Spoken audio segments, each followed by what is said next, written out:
My name is Carly Mountain, and I am author of Descent and Rising, Women's Stories and the Embodiment of the Inanna Myth.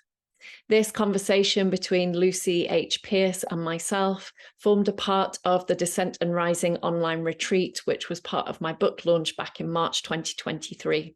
In it, we talk about the sky gods, our relationship to creativity and creative fire, and doing all the things we think or are told that we are not allowed to do.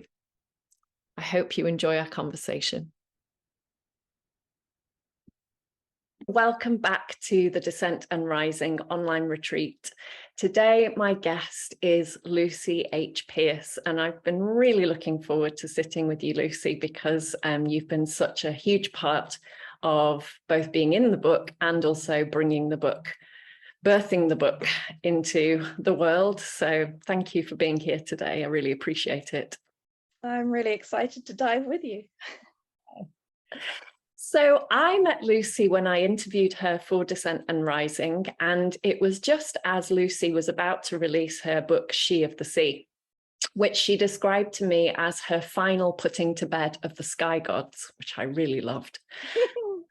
For those of you who don't know who the sky gods are, who aren't so familiar with the Inanna myth, the sky gods are the sort of elevated gods, and we can look at all of the characters in Descent and Rising as both internal aspects of ourselves, and we can also look at them in the way that they externally manifest in the world. So it's really good to have both sides of the picture. And when Inanna has gone down into the underworld, she's gone against the sky gods. She's gone against the norms of the upper world. And what happens is when she doesn't return, Ninshaba, her witness, bangs the drum for her. And when Inanna doesn't come, she goes to the sky gods for help. And what happens is the sky gods say, no, we won't help. She's made her bed, she'll lie in it, is the kind of attitude, like she's fallen from grace. And so there's a moment where Ninshaba realizes that she's knocking on the door of the wrong gods. And I think there's so many ways that this can happen in our lives, that we're banging on the door of the wrong gods to help us, and they don't help. And it, for me, was a really powerful part of the story that really gave me some both insight and some sights to look out and go, oh, where is it that I'm doing that? So the sky gods, I feel, are what I really reckoned with in relationship to power. And in the book, I really speak about how so much in the societal structures, Western societal structures that have been created, there's so much domination, so much power over.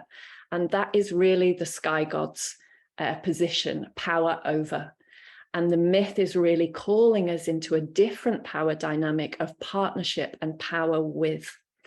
And so today, this is what Lucy and I are going to talk about a bit. How do we reckon with power on the inside and the outside of us as we descend and as we rise?